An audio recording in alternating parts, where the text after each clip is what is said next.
16 फरवरी को एक्ट्रेस स्वरा भास्कर की शादी की खबर सामने आई। महाराष्ट्र में समाजवादी पार्टी युवजन सभा के प्रदेश अध्यक्ष फहाद अहमद के साथ। वैसे तो स्वरा की कोर्ट मैरिज 6 जनवरी को हुई थी, लेकिन इसका ऑफिशियल अनाउंसमेंट उन्होंने गुरुवार 16 फरवरी को सोशल मीडिया पर किया। 2 मिनट 5 सेकंड का एक वीडियो ट्वीट करके उन्होंने अपनी लव स्टोरी भी सुनाई। इस वीडियो के मुताबिक 2019 में स्वरा और फहाद की मुलाकात हुई थी, एक प्रोटेस्ट के दौरान। पहले दोस्ती हुई, फिर उसने प्यार की शक्ल ले ली और अब दोनों ने शादी भी कर ली है। अब जब आप अपनी जिंदगी के कुछ स्पेशल मोमेंट्स दुनिया के साथ शेयर करते हैं तो अमूमन लोग बधाई संदेश देते हैं, लेकिन सोशल मीडिया के जमाने में सिर्फ ऐसा ही हो ये जरूरी नहीं। स्वरा भास्कर के केस में भी यही हुआ। बधाई संदेश तो उन्हें मिले, लेकिन ट्रोल्स ने उनसे कहीं ज्यादा लाइमलाइट हासिल कर ली। आइए स्मोकिंग स्किल्स नाम के ट्विटर यूजर ने अपनी प्रतिक्रिया देते हुए कहा, अब समझ आया हिंदू धर्म पर शर्म क्यों आती थी आपको।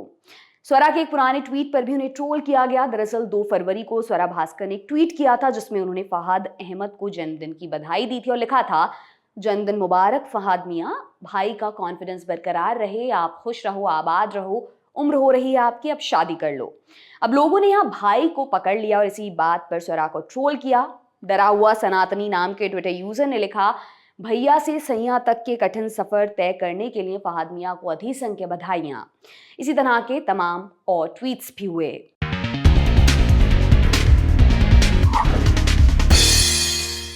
नमस्कार, मेरा नाम दिव्यांशी सुमराव है और आप देख रहे हैं दी लल्लन टॉप का महिलाओं से जुड़ा खास प्रोग्राम ज़नाना रिपब्लिक। मेरे साथ हैं इंडिया टुडे के एग्जीक्यूटिव एडिटर और मेरी को होस्ट प्रीति चौधरी।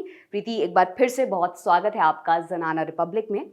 आज के एपिसोड में हम इस हफ्ते की महिलाओं से जुड़ी 2 बड़ी खबरों पर विस्तार से चर्चा करेंगे। सबसे पहले बात होगी स्वरा भास्कर की शादी के अनाउंसमेंट के बाद हुए पूरे ट्रोलिंग के एपिसोड पर, और उसके बाद बात करेंगे निक्की यादव मर्डर केस की क्या नए खुलासे हुए हैं। साथ ही ये भी समझने की कोशिश करेंगे कि महिलाओं के लिए किसी टॉक्सिक अब्यूसिव रिलेशनशिप से निकलना इतना मुश्किल क्यों होता है। जो कॉमन परसेप्शन है इस पूरे बारे में वो क्या है। श्रद्धा वालकर के केस में भी यही हुआ था और अब निक्की यादव के केस में भी यही हुआ है। विस्तार से इस पर हम चर्चा करेंगे। शुरुआत स्वरा भास्कर के शादी अनाउंसमेंट और उसके बाद हुई उनकी ट्रोलिंग पर। प्रीति, हमने ज़नाना के एक एपिसोड में लव जिहाद पर विस्तार से चर्चा की थी। ये भी जाना था कि जिस तरह का आज का पूरा माहौल है इस पर्टिकुलर चीज़ को लेकर, उसकी वजह से इंटर रिलीजियस जो कपल्स हैं, हिंदू मुस्लिम कपल्स, उनके लिए कितना चैलेंजिंग है ये सब, और जिस तरह की चीज़ों का उन्हें सामना करना पड़ रहा है, चाहे वो ट्रोलिंग हो या फिर सोशल एक्सेप्टेंस की कमी हो, वो एक टोल ले लेता है किसी के भी ऊपर। स्वरा भास्कर ने अपनी शादी की अनाउंसमेंट की फहाद अहमद के साथ और जिस चीज़ के बारे में हमने बात की थी वो कहीं ना कहीं सच साबित हुई। स्वरा ने एक वीडियो पोस्ट की और उसके बाद से उनकी ट्रोलिंग शुरू हुई। एक ट्वीट में उन्होंने मजाक में भाई शब्द का इस्तेमाल कर दिया था। 2 फरवरी का वो ट्वीट था और ये आधार बनाकर उन्हें ट्रोल किया गया। आप कैसे देख रही हैं इस पूरे मामले को, क्या कहना चाहेंगे इस पर? देखिए, बहुत टिपिकल है जैसे उनके शादी के बाद रिएक्शंस आए, क्योंकि अगर हम पहले से जाएं, स्वरा भास्कर की एक परसेप्शन सेट हो गया है और हम फॉर्चुनेटली कहें अनफॉर्चुनेटली कहें, हमारा समाज अभी एक ऐसे उस पर है कि बहुत पोलराइजिंग, बहुत अलग अलग ओपिनियन है हमारे समाज के। और स्वरा भास्कर को बहुत सारे लोग एक तबके से जुड़ा मानते हैं, जो है अब मुझे तो वर्ड बहुत गंदा लगता है, पर लेफ्ट लिबरल के मतलब कुछ भी मतलब लिबरल होना ऐसी बुरी बात क्या हो गई, पर आजकल बहुत बुरी बात है बहुत लोगों के लिए। तो कि ये जेएनयू, शाहीन बाग, CAA, क्योंकि स्वरा ने पहले बहुत बार इन मुद्दों पे अपनी आवाज उठाई है इन टर्म्स ऑफ के what is wrong with protest. तो एक इमेज सेट है, ऊपर से स्वरा एक एक्टर हैं, उनकी फिल्में 2-3 हैं कि उनमें 2-3 सीन हैं जो आम जनता बोल्ड कहेगी, तो उस पे भी बहुत ट्रोलिंग होती है उनकी। और इस दौरान में जब स्वरा भास्कर, वैसे ही बहुत ट्रोल होती हैं वो बेचारी, कुछ भी बोल दें ट्रोल होती हैं, वो भी है कि उनको कोई फर्क नहीं पड़ता। आप बोल दीजिए, जो मतलब वो जो ट्रोलिंग का है, बहुत लोग बहुत इम्पैक्ट होते हैं एटलीस्ट आउटसाइड से, जो जैसे वो प्रोजेक्ट करती हैं कि देखिए तुम जो बोलो बोलो, ये मेरा नजरिया है, ये मेरा पॉइंट ऑफ व्यू है। आई एम श्योर हमारे व्यूअर्स भी इसमें 2 उसमें होंगे, एक तरफ जो स्वरा भास्कर को लाइक करता है, एक जो बहुत डिसलाइक करता है उनके पॉलिटिकल स्टैंड के लिए, उनके प्रोटेस्ट जो जिनसे वो जुड़ी हुई हैं, या उनकी फिल्म्स के लिए ऑल्सो। तो जब स्वरा भास्कर ने शादी की, एक तो उन्होंने जो समाजवादी पार्टी है, एक पार्टी है समाजवादी पार्टी, उनके यूथ विंग जो हेड करते हैं उनसे शादी की, तो उस पर ट्रोलिंग हुई। अब इसमें सबसे ज्यादा बात ये हुई कि मुसलमान हैं, स्वरा भास्कर हिंदू हैं, लव जिहाद है। देखिए स्वरा भास्कर, बहुतों ने तो ऐसी ऐसी चीजें कही, चलिए अच्छा है कि अब ये हिंदू ही नहीं रही। भाई क्यों नहीं रही? क्योंकि मुसलमान से शादी कर ली, पूरी तरह मुझे, और तमाम तरीके के क्या क्या चीज नहीं बोली कि ये तो होना ही था।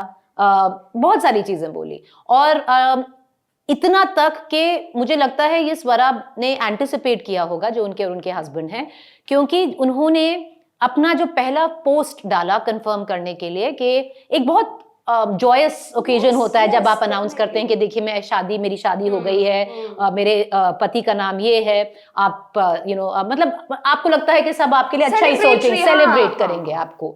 तो उन्होंने उसमें भी, क्योंकि आई थिंक उन्होंने एंटिसिपेट किया था कि ये सब जो सैड बात है, पर जो बैकलैश उनकी अनाउंसमेंट का होगा, कि उन्होंने अपने पहले ट्वीट में भी ये बात 3-4 बार बोली, special marriage act, special marriage act, special marriage act. और जहां तक कि वो जैसे उन्होंने कोर्ट में शादी करी वो वीडियो भी डाल दिया, और फिर उस वीडियो को कोर्ट ट्वीट करके बोला कि thank God for the special marriage act. अब स्पेशल मैरिज एक्ट क्या है कि अगर हिंदू मुसलमान, मुसलमान हिंदू, या दो अलग अलग धर्म के लोग इकट्ठे शादी करना चाहें, और जो पारंपरिक तरीके होते हैं हिंदू समाज के या मुसलमान समाज के, इन दोनों से बिल्कुल हटकर एक क्लियर यूनियन चाहे, जहां पर जो हिंदू और जो मुसलमान उनमें है, मैं इसकी बात कर रही हूँ, जो स्वरा का जो रिलीजन है और जो उनके हस्बैंड फहाद का रिलीजन है, वो इम्पैक्ट ना हो। कि स्वरा, ऐसा नहीं है कि स्वरा ने कन्वर्ट किया, नहीं, ऐसा नहीं है कि उन्होंने कोई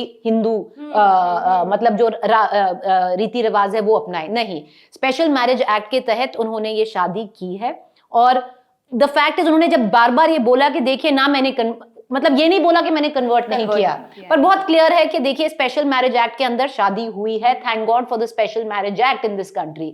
तो वो एंटिसिपेट कर रही थी कि उनको ये सब बोला जाएगा, लव जिहाद, तुम भी अभी मुसलमान हो गई हो, मतलब क्या क्या गंदी गंदी चीजें लोगों ने बोली। बहुत घटिया था, बहुत घटिया था। पर अब देखिए बात तो ये है, हमको बस ये सोचना चाहिए, चाहे आप किसी को पसंद ही नहीं करते, बहुत बड़ा मोमेंटस ओकेजन होता है किसी की भी लाइफ में, आपकी भी लाइफ में हुआ होगा, और उस वक्त आप मतलब ऐसी ऐसी गंदे शब्द आप इस्तेमाल कर रहे हो, ऐसी ऐसी चीजें कर रहे हो, देख ये आप पे ही ज्यादा, मतलब ये डॉक्यूमेंट्री आप पर है, ये और किसी पे नहीं है। पसंद नहीं है आपको, कोई इग्नोर कर दीजिए। बिल्कुल बिल्कुल यही वाली बात है। और प्रीति, एक और चीज मतलब मैं जानना भी चाहूंगी, ना सिर्फ स्वरा, कई महिलाएं जो इतनी मुखर होती हैं, जिनके ओपिनियंस होते हैं, जो लाउड होती हैं, जो अपने बारे में बात कर सकती हैं, अपने ओपिनियन के बारे में बात कर सकती हैं, समाज तो नाखुश उनसे हमेशा से ही रहता है, लेकिन फिर भी स्वरा को मैं कहना चाहूँगी कि उन्होंने ये कदम उठाकर उन्होंने ऐसे बताया विच स्पीक्स अबाउट हरसेल्फ। और शायद ये उन महिलाओं को भी, आपको क्या लगता है, क्या उन महिलाओं को जो इस तरह से हैं, जो मुखर हैं, जो ओपिनियन रखती हैं, क्या उनके लिए एक ये अच्छा मैसेज देगा? देखिए मैसेज तो मुझे नहीं पता क्या देगा, पर हाँ एक बात तो तय है कि चाहे कोई भी महिला हो, स्वरा ने जो पॉलिटिकल लाइन ली है, स्वरा की जो पॉलिटिकल आइडियोलॉजी है जिससे वो जुड़ी हुई हैं, वो इस वक्त थोड़ा मतलब क्या करें, अनपॉपुलर है, उतना पॉपुलर नहीं है जितना मेन स्ट्रीम का तबका पॉपुलर है, जो नेशनलिज्म, हार्डकोर रिलीजियस, भारत माता की जय, जय श्री राम। और मतलब ये नहीं कि स्वरा भारत माता की जय नहीं बोलती, बस स्वरा को जो हम muscular over the top religious sentiment है उससे उनको दिक्कत है, पर बहुतों को ये दिक्कत है कि उनको इससे दिक्कत है। तो पर जो भी बात है, अब जो उनके लिए थोड़ा और डिफिकल्ट होता है, पर आई थिंक हमारे समाज में एक बात तय है कि अगर आप एक महिला हैं और अगर आपका एक बहुत स्ट्रॉन्ग पॉलिटिकल ओपिनियन है और आप उस पर वोकल हैं, आपको बहुत सारी चीजों का सामना करना पड़ेगा इन टर्म्स ऑफ सोशली, क्योंकि बहुत जो समाज है वो इन एनी केस मुंह फट महिलाओं को थोड़ा, अरे मतलब लेडी लाइक नहीं है, बहुत मतलब बदतमीज टाइप की, जोर जोर से बोलती है, अपना जो भी है आप मतलब समझ गए होंगे हमारे व्यूअर्स। और अगर कोई मेल होगा तो उसको ऐसा नहीं कहा जाएगा, पर महिलाओं की स्पेशल कैटेगरी होती है कि महिलाओं को जज किया जाता है, जजमेंट बहुत जल्दी किया जाता है उनपे, चाहे वो मतलब किसी भी, चाहे मैं ये नहीं, चाहे वो राइट विंग भी हो, मतलब स्वरा को हम लेफ्ट विंग मानते हैं, अगर राइट विंग भी हो उसको भी ये सामना करना पड़ेगा, और बहुत अपनी ही जो आइडियोलॉजी है, जो धारा है, जो सोच की, उन वही लोग आपको बोलेंगे कभी कभार कि वैसे तो ठीक है पर कितनी लाउड है। हाँ, मतलब वैसे बहुत लोग ऐसे कहते हैं। बिल्कुल बिल्कुल, और शायद वो अपने ही दायरों में सीमित रखना चाहते हैं। बहुत बहुत शुक्रिया प्रीति, आपने अपनी राय रखी इस पूरे विषय पर। हम दर्शकों से भी जानना चाहते हैं कि वो क्या सोचते हैं, और बढ़ते हैं अपने दूसरे विषय पर। Nikki Yadav murder case. पिछले दिनों खबर आई कि निक्की यादव के लिव इन पार्टनर साहिल गहलोत ने उनकी डेटा केबल से गला घोंटकर हत्या कर दी और लाश को फ्रिज में छिपा दिया। श्रद्धा वालकर, जिसके बारे में हम पिछले कुछ महीनों पहले हमने वो पूरी रिपोर्ट पढ़ी थी, पूरी चीज़ें जो हुई थी वो पढ़ा था, और कुछ ऐसे ही मिलता जुलता ये मामला भी सामने आया है। रिपोर्ट्स के अनुसार साहिल और निक्की में झगड़ा हुआ था, साहिल की सगाई और शादी को लेकर। साहिल के घर वालों ने उसका रिश्ता कहीं और तय करवा दिया था। बताया जा रहा है कि साहिल ने 15 दिन पहले निक्की का घर छोड़ दिया था। 9 फरवरी को, जिस दिन उसकी सगाई हुई, उस दिन वह निक्की से मिला था। अगले दिन ही उसकी शादी होनी थी, लेकिन दोनों ने भाग जाने का फैसला किया। निक्की ने गोवा का टिकट बुक करा लिया था, साहिल का टिकट बुक नहीं हुआ। दोनों ने फिर हिमाचल जाने का प्लान बनाया। उनका प्लान कश्मीरी गेट से बस पकड़ने का था, लेकिन बीच में दोनों का झगड़ा हुआ और साहिल ने डेटा केबल से गला घोंटकर निक्की को मार डाला। इस केस में अभी इन्वेस्टिगेशन जारी है। हर रोज नए खुलासे हो रहे हैं। पहले श्रद्धा वालकर और अब निक्की यादव, और भी ना जाने कितने केसेस जिसमें महिलाएं अपने इंटीमेट पार्टनर द्वारा वायलेंस का शिकार होती हैं, अब्यूज का शिकार होती हैं, चाहे वो मेंटल हो, फिजिकल हो, इमोशनल हो। और फिर ऐसे एक्सट्रीम पर ये चीज़ पहुंच जाती है कि हम श्रद्धा मर्डर केस के बारे में सुनते हैं, हम निक्की मर्डर केस के बारे में सुनते हैं। डर लगता है सारी डिटेल्स जानकर, डर लगता है सब सोच कर भी।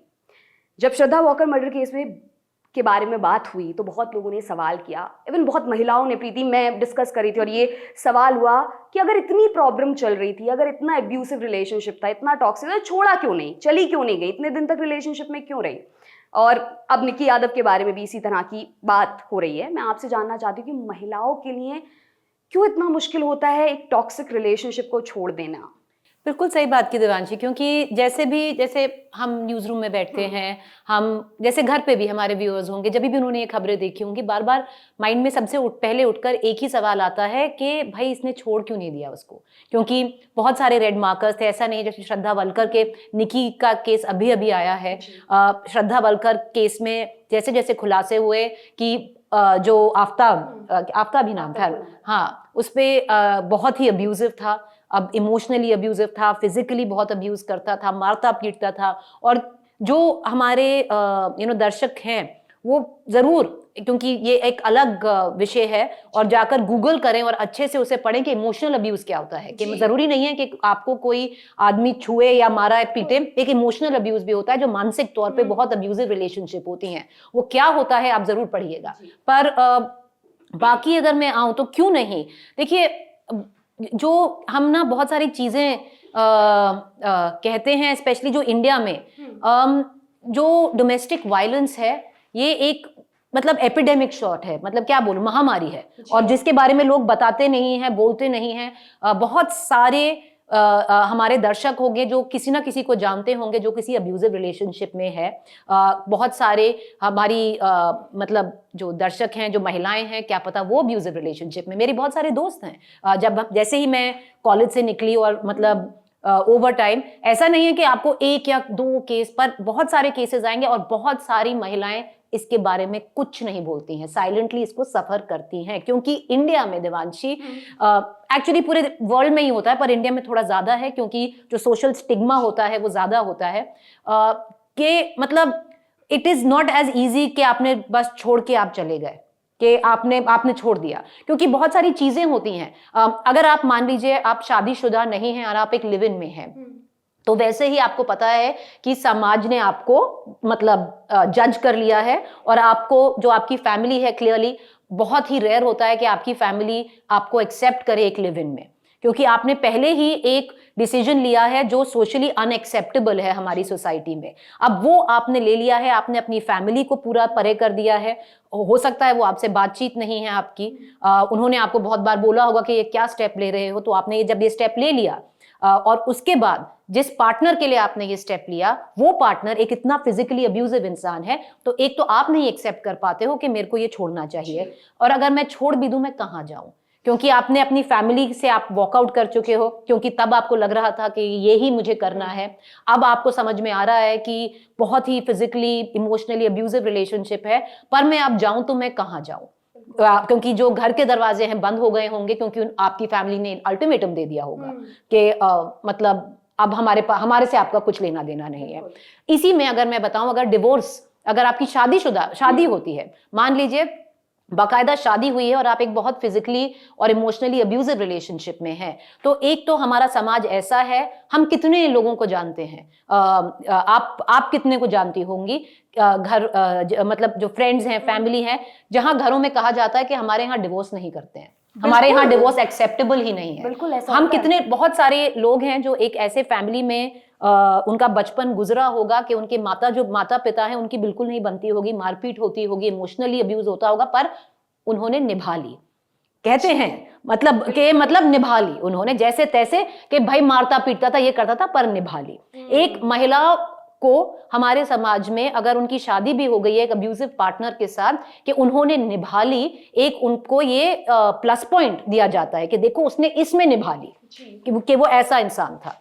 अब वो एक सोशल स्टिग्मा है कि भाई डिवोर्स होता ही नहीं है, तो अगर डिवोर्स नहीं होता तो फिर क्या, तो फिर आप कहाँ जाएंगे? क्योंकि दूसरा होता है कि आपके बच्चे हैं, आप एक अब्यूजिव रिलेशनशिप में हैं, पर आप फाइनेंशियली इंडिपेंडेंट नहीं है, तो आपके साथ मारपीट होती है, आपको इमोशनली अब्यूज किया जाता है, मतलब गाली गलौच और बहुत सारी चीजें होती है इमोशनल अब्यूज की। आपके वेट के बारे में बार बार कोई कमेंट करता है, इसको टॉक्सिक रिलेशनशिप कहते हैं। वेट हो, जैसे आप दिखती हो, जैसे आपका कैरेक्टर हो, कुछ भी लेकर अब्यूज, आप कहाँ जा रही हो, कोई शक, आप बार बार आप पे शक करे किसी भी चीज के लिए, ये सब अब इमोशनल अब्यूज के दायरे में आता है। तो ऐसा होता है कि आप फाइनेंशियली इंडिपेंडेंट नहीं हैं, आपके बच्चे हैं, तो आप एक अपने साथ समझौता कर लेती हैं कि चलिए मेरे पे जो बीती, कम से कम जो मेरे बच्चे हैं वो समाज में एक फैमिली यूनिट, कम से कम हम बाहर तो सही प्रोजेक्ट करें, लोग क्या कहेंगे अगर मैंने कुछ कह दिया तो।